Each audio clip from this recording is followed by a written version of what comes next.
Hey guys, what's going on? Welcome back to the channel. Appreciate you for stopping by. This is the Big Dave of Wrestling Montage Media. Hope you all are doing well.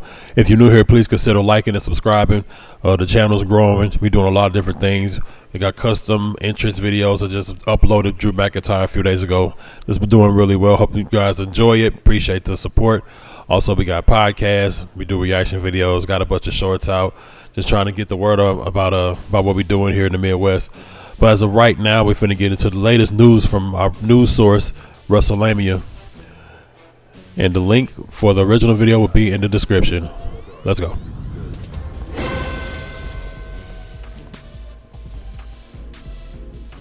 Now first story looks at Asuka issuing a warning to fans. The top of today's news is a message from WWE superstar Asuka. Asuka is letting fans know that her Twitter account has been hacked. Wrestling's Empress of Tomorrow posted an update on her YouTube channel telling fans, "Hey guys, I'm filming this urgently. Since yesterday my Twitter or X account has been hacked. If you see any posts from my account promoting products, services, or sharing suspicious links, there is a high chance it's a scam. Please be careful."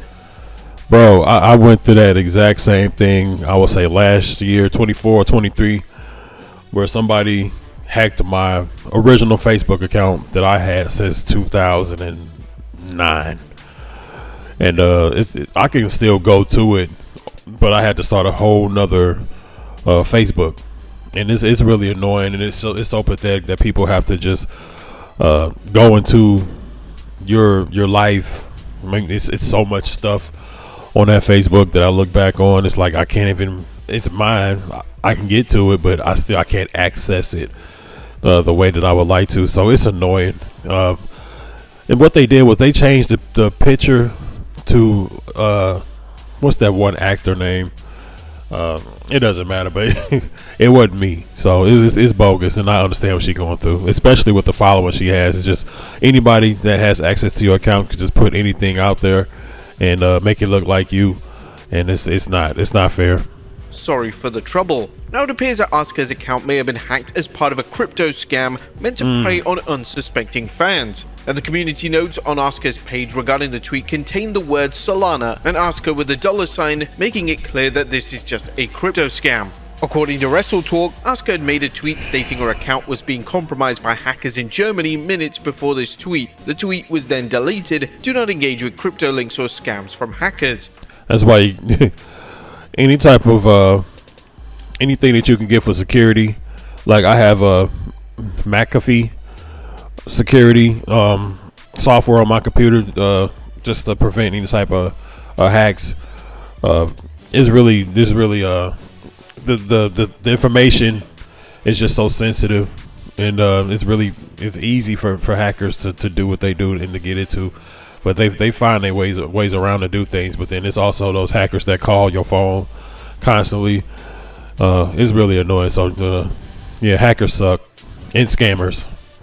This isn't the first time that Asuka has had to warn fans, as she previously hinted that she was dealing with a stalker and asked fans not to send her romantic messages. Hopefully Asuka has warned her fans in time and nobody's been affected by this. Next up, AEW ring controversy. Now it's time to take a look at one of wrestling's oddest controversies yet. Yeah, I watched, as soon as I started to watch this show, man, it was so noticeable. Like the ring was so freaking small. Like it looked like, because when you actually at a wrestling show and you see the ring look so big on TV, but then you look at it in person, like, you know, the ring looked kind of small. It looked like what it would look like in person, but I'm sure it's more noticeable actually being there. Like the ring damn near like a Mattel toy ring. You know what I'm saying? AEW critics are slamming the promotion for using a smaller ring than usual for Grand Slam. Now, in case you missed the show, Ringside News reported on how AEW didn't use their own ring. Like a toy. Instead of shipping in their standard setup, the company borrowed a ring from a local independent wrestling promotion. That decision was painfully obvious when the show aired, as the ring was completely dwarfed by the venue, leaving an excessive amount of empty space around it that looked awful on television. Yeah. However, QT Marshall defended AEW's decision, tweeting, "The AEW ring is a design that only AEW has. It's very rare that an independent company or a major company has a 20-foot ring. This ring is an 18-foot ring. TNA has been using this for years, an older Ring of Honor as well. Why is this a talking point? It's not the first time since using an 18-foot ring." But it's a talking point because it's noticeable. I mean, AEW been around the last 5-6 years, and when you see something that's just out of place, you can't help but be like, yo, what's this? It's just different. Complaints aren't just coming from AEW critics, as one of AEW's talent blames the ring for an injury they suffered. Yeah, I heard about this. Buddy Matthews, they just showed his picture. I think they're gonna mention something about the stage, and he was walking and injured his ankle or something like that. It was a hole or something, just from the production team not putting the set together properly, I guess. At Grand Slam, it looks like AEW's Grand Slam event is drawing more criticism, this time for the ring the promotion used. AEW star Buddy Matthews took to social media blaming the ring for the ankle injury he suffered during a match against Kazuchika. Oh my goodness. Oh wow. Yeah. I've done that before. I ain't never injured myself, but and kayfabe blaming the ring for his loss.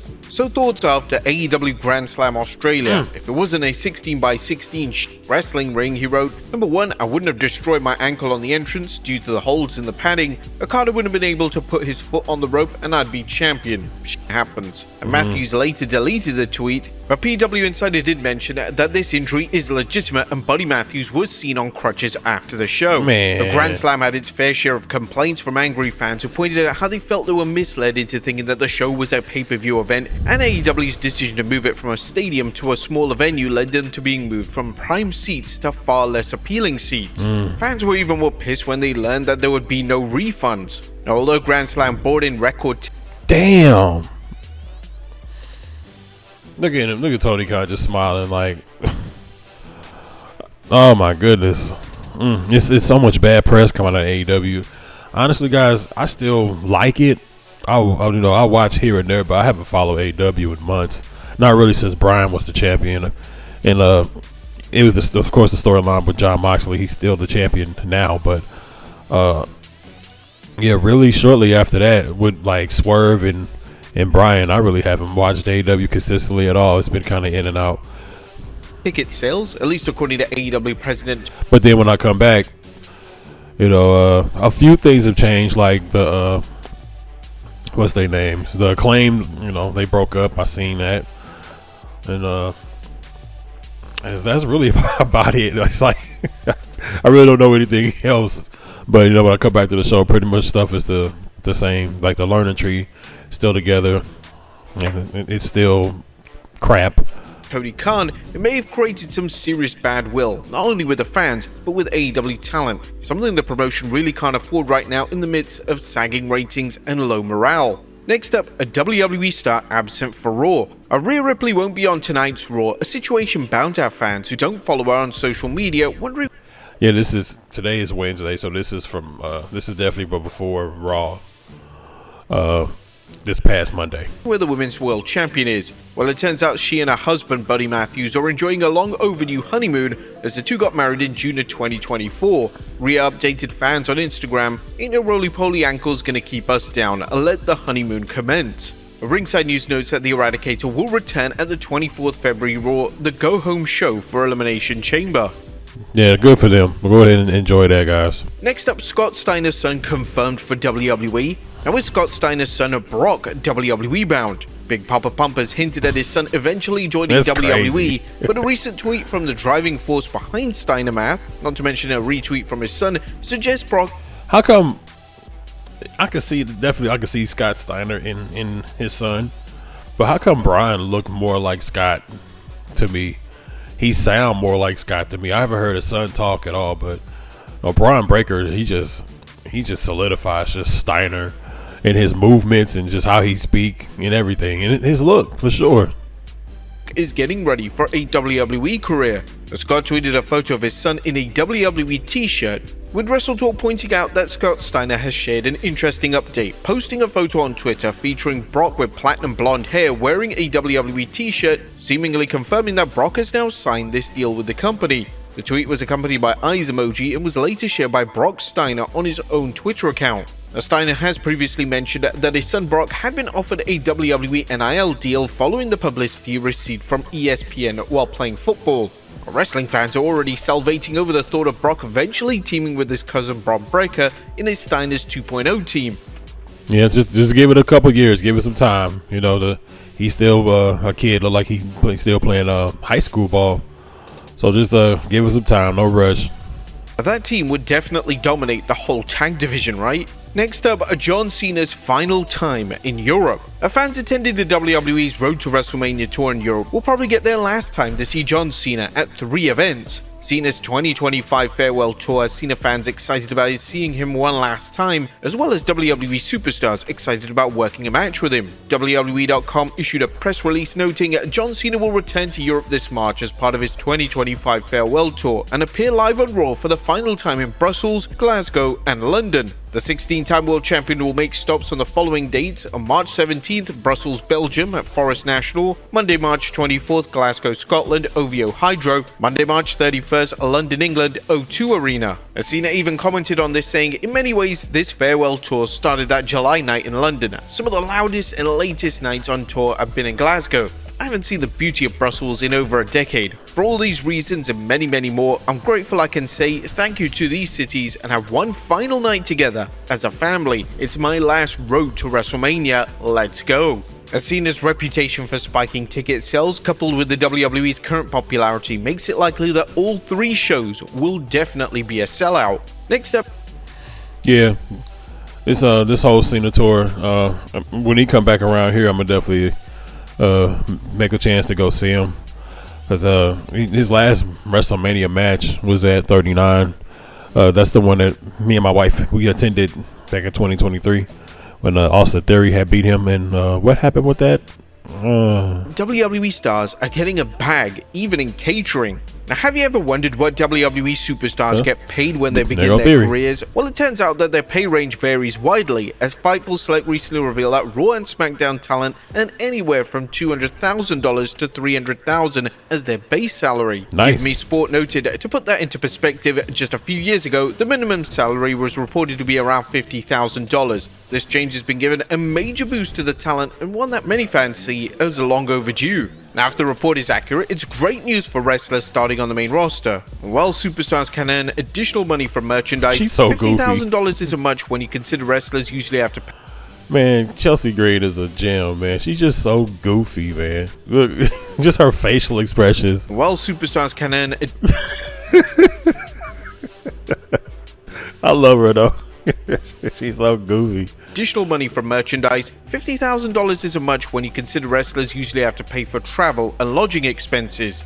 Now, the Fightful report also noted that some talent earn millions of dollars. Yep. What do you guys think of this base pay rate? Doesn't sound too bad when some of the wrestlers are just chilling in catering for most of the shows. Yeah, absolutely, man. Hey, you still, even if you in catering, anything can happen. You on call.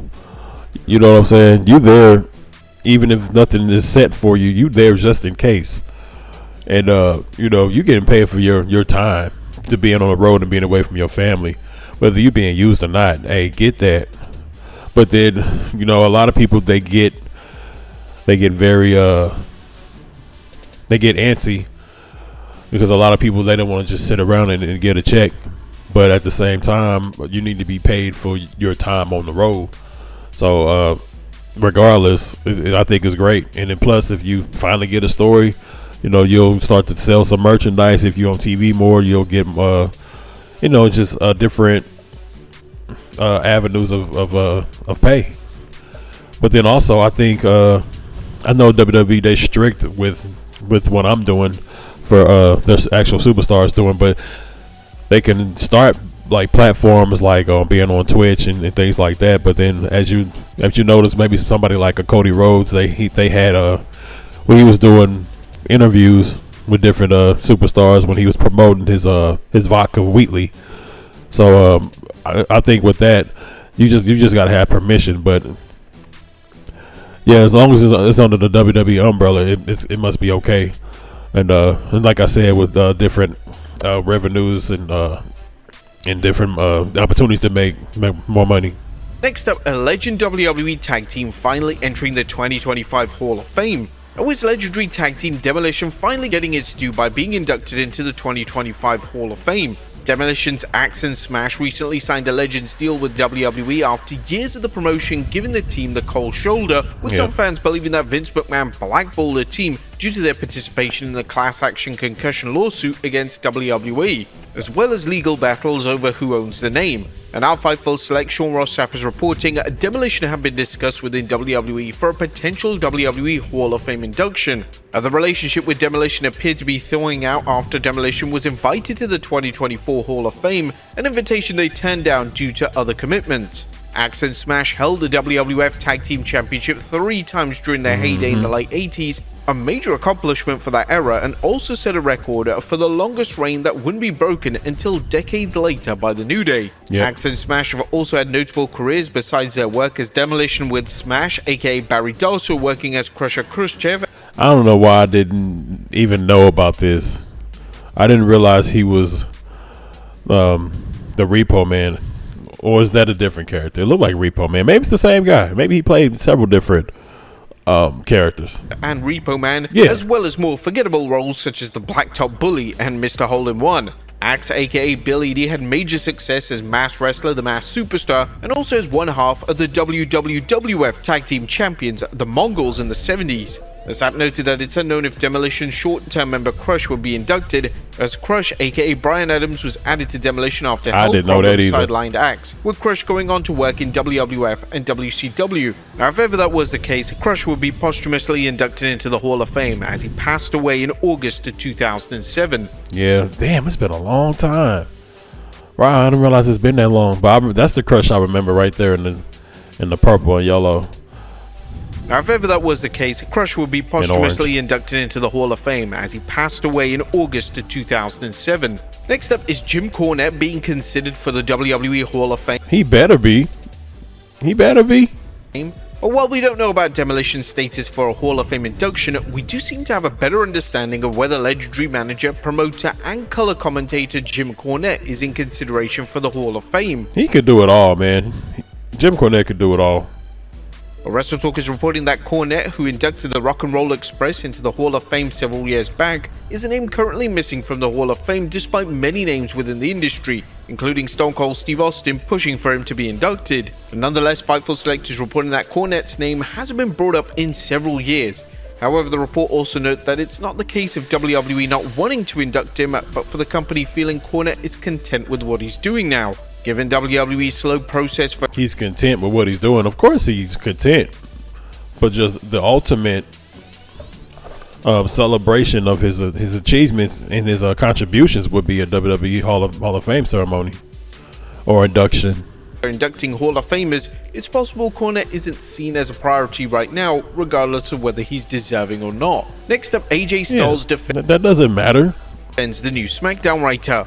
Brian James, aka WWE Hall of Famer, the Road Dogg, has returned to writing for WWE, and we recently reported that James was hired as a co-lead writer for SmackDown, and now Styles is defending the decision due to some fans complaining about his previous work in WWE creative. The Phenomenal One tweeted, "Before judging this guy from his past performance as the head writer, just know that there was a man who picked it apart to the point that there was no longer his idea anymore." Ooh, that's a good point right there.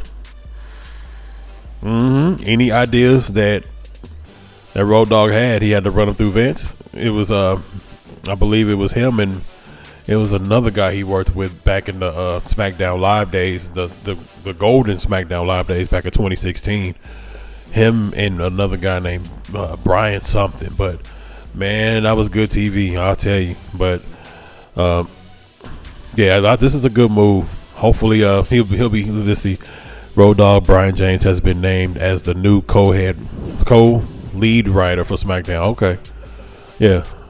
While Styles didn't name any names, it doesn't take a genius to figure out who he was referring to. Boom. As it could only be one Vincent Kennedy McMahon. And finally, WWE announces a new broadcast team. And last but not least, WWE have revealed the announce team for its upcoming Legends and Future Great show. The upcoming program features WWE legends. Yes, and I will be reviewing this show on the channel. I have the first show. I haven't had a chance to sit down and review it, but I will be doing that soon. Including The Undertaker, Mickie James, Booker T, and Bubba Ray Dudley, to name a few, mentoring aspiring wrestlers. That's been revealed. The commentators are Vic Joseph and Jeremy Borash as the voices of the commentary team. Okay. Are you guys planning on watching the show?